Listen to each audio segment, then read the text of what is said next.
You feel it. They text back. They show up. They say the right things. But something deep in your gut feels wrong. Like you're loving someone who is always just slightly out of reach. Here's what no one tells you. That feeling is not your imagination. It has a name. It has a psychology. And in the next few minutes, you're going to see it clearly for the first time. This is what it looks like to date someone who is emotionally unavailable. Most people think emotionally unavailable people don't care. That's wrong. Some of them care so deeply, it terrifies them. And because vulnerability was never safe for them growing up, they learned to do one thing instead. Pull away. Emotional unavailability isn't the absence of love, it's fear, wearing the costume of distance. Now, here are the signs. Sign 1. They're present, but never fully there. The first sign is something you feel more than you see. You're in the same room, same bed, same call. But there's a gap. Quiet, invisible. A gap that never closes, no matter how close you get. They're there, but they're not there. Psychology calls this emotional disengagement. It's a protective mechanism. If they never fully arrive, they never have to risk being truly left. Most relationships don't break from a lack of love. They break because one person loves from a safe distance, and the other can feel every inch of it. Sign 2. Deep conversations always get deflected.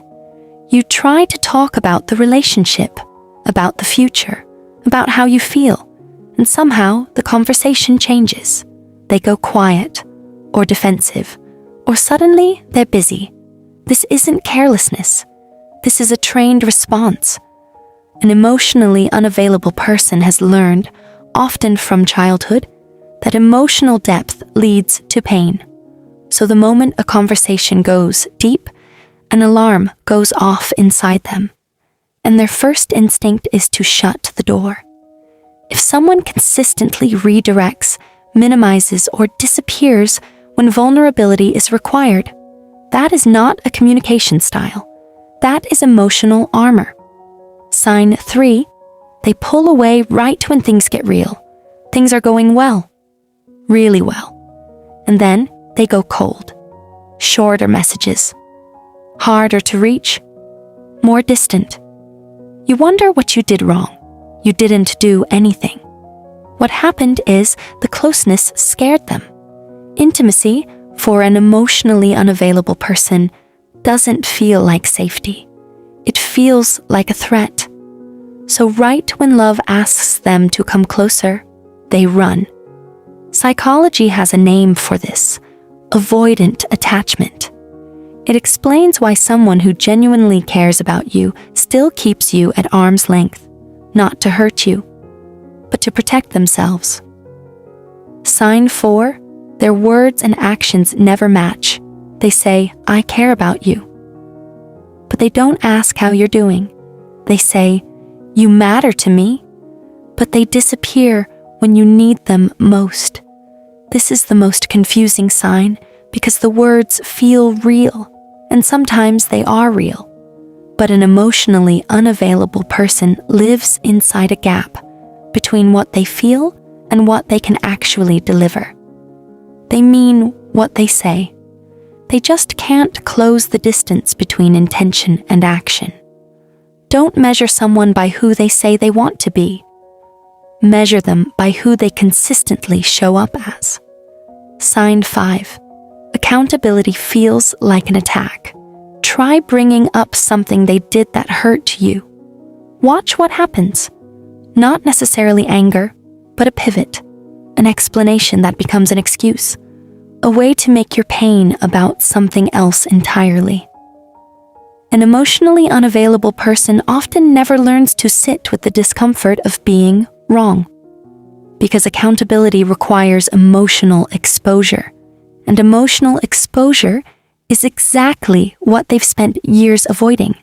So instead of, "I'm sorry that wasn't okay," you hear, "Well, You also did this, or why are you always making things a big deal? Sign 6. You feel like you're too much or never enough. This one is the most painful. You start to shrink. You ask for less. You express less. You need less. Because every time you show up fully, it feels like too much for them. And yet, no matter how small you make yourself, you still feel like you're somehow not quite enough.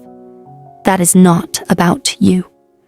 That is the psychological cost of loving someone who cannot fully meet you where you are. You were never too much.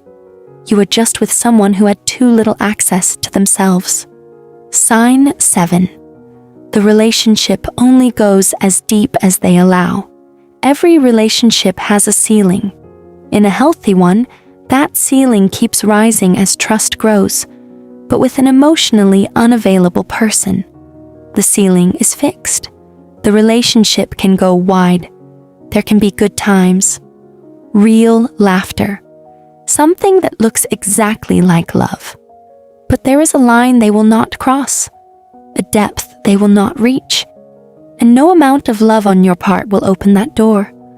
Only they can do that. So, what do you do with this? First, understand something important. Emotional unavailability is not a character flaw. It's a wound.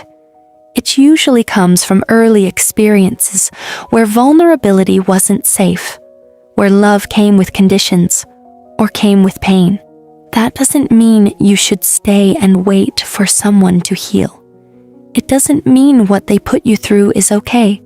It means this was never about you. And the moment you truly understand that, the question shifts. Not, what's wrong with me? But, is this the love I actually want? If any of these signs felt familiar, share this with someone who needs to see it clearly. Because understanding the psychology behind your relationship is always the first step to choosing differently. The next video goes deeper into why emotionally unavailable people keep choosing partners who chase them. It explains something about your own patterns too. You'll want to watch it. I'm Brain Between Lines.